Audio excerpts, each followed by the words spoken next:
All right, as we continue on with 7.2.1, now we're going to really focus on what the inverse of an exponential function is. So if we recall from the previous side, when we did the inverse of an exponential, I said just to switch x and y. And we were able to make the table and graph the inverse, which is right here, but we weren't able to get that y by itself. So that's our goal today. How do we get a variable out of the exponent? All right, so it says there are two parent functions, y equals absolute value of x and y equals 2 to the x, that have inverses that you do not yet know how to write in y form. We will come back to the absolute value of x later. Since exponential functions are so useful for modeling situations in the world, the inverse of an exponential is also important. Use y equals 3 to the x as an example. Even though we may not know how to write the inverse of y equals 3 to the x in y form, you know a lot about it. So first thing it says is you know how to make a table for the inverse of y equals 3 to the x. Make the table. So we know how to make a table for 3 to the x. And so remember, anything to the 0 is 1. So 3 to the 0 is 1.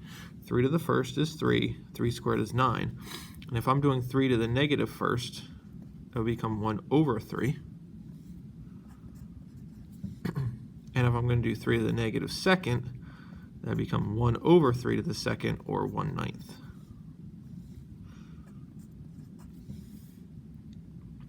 And so our inverse would just be switching the x and y's for this table.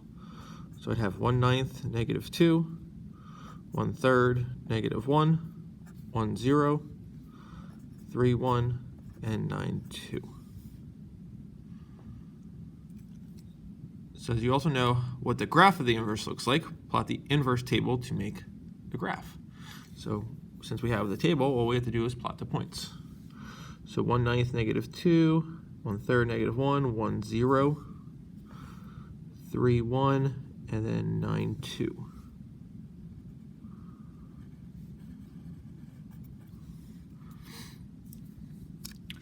It says write the equation for the inverse of 3 to the x. You may not know how to get the y by itself yet, but you will know how to soon.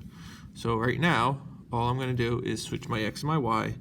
I know so far my equation will be x equals 3 to the y.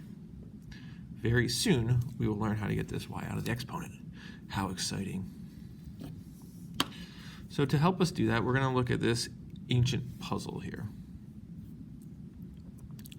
So it says to help us get y by itself in x equals 3 to the y, we're going to use the puzzle below. Here are some clues to help you figure out how the puzzle works. So we have this word log in all of these, and when you see the word log, it just means to do the same pattern. So basically you're trying to find a pattern among the numbers of 2, 8, and 3, a pattern among the numbers of 5, 25, and 2, a pattern among the numbers of 3, 27, and 3, a pattern among the numbers of 10, 100, and 2. And so, can you figure out that pattern? Why? The pattern just means whenever you see that word log, you're going to write an exponential equation. So if you look here, I always start with this small number, which we call a base. I go over to the other side, so it becomes 2 to the third, and it comes back around, and that's what it's equal to. 2 to the third is 8. Again, same here. Start with that base. That's the base of your exponent. The right side of the log is the exponent, so I have 5 squared. That's equal to 25.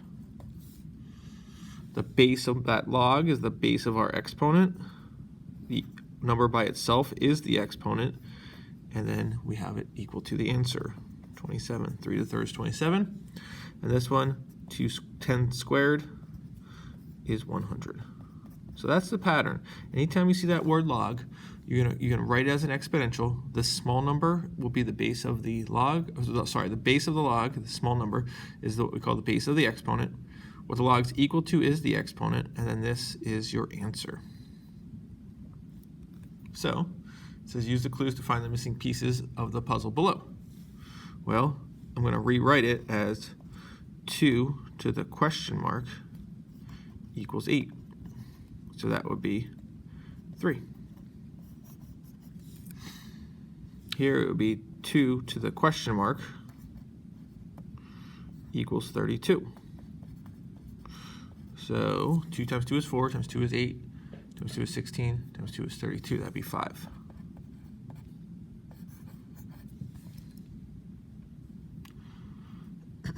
Here, question mark to the second equals 100. That would have to be 10.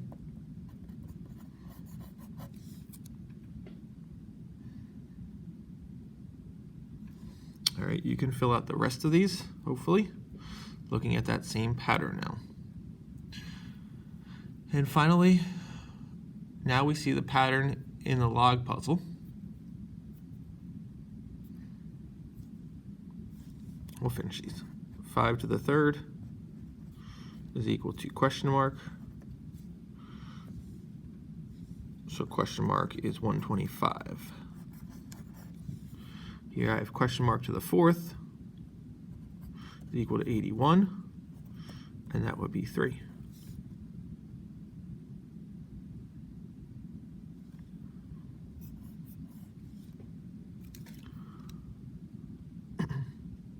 $100 to the question mark equals 10. That's the tricky one. Well, the square root of 100 is 10. Remember, to get the fractional exponent that's 100 is 1/2. 1/2 power is the same. All right, so now that we see the pattern in the log puzzle, we can use this pattern to help us get a variable out of the exponent to get the inverse of y equals 3 to the x and y equals 2 to the x in y form. So if you notice, all of these exponents, the question mark here is what the log was equal to. So here, whatever the log was equal to was your exponent. Whatever the log was equal to is your exponent. Whatever the log was equal to is your exponent. Okay, so the log is always equal to an exponent. So therefore, if I'm gonna get this, the y by itself, I'm gonna get the exponent by itself by putting y. And to get the exponent by itself, we make it into a log. Well, the base of the log is whatever the base of the exponent is. So that'd be a base of 3. And then whatever the exponent was equal to is in here the parentheses of the log. So log base 3 of x equals y is equivalent to this, which ultimately is the inverse of y equals 3 to the x. So that is my inverse equation. If I did a quick double check, if I did my little circle dance, 3 to the y equals x. So now we know how to get a variable out of the exponent, and it's by making it into a log. And so we know the inverse of an exponential now. Congratulations. If you have not done so already, please also do the same thing. Get the y out of the exponent for this one. Congratulations, you're a lot smarter now.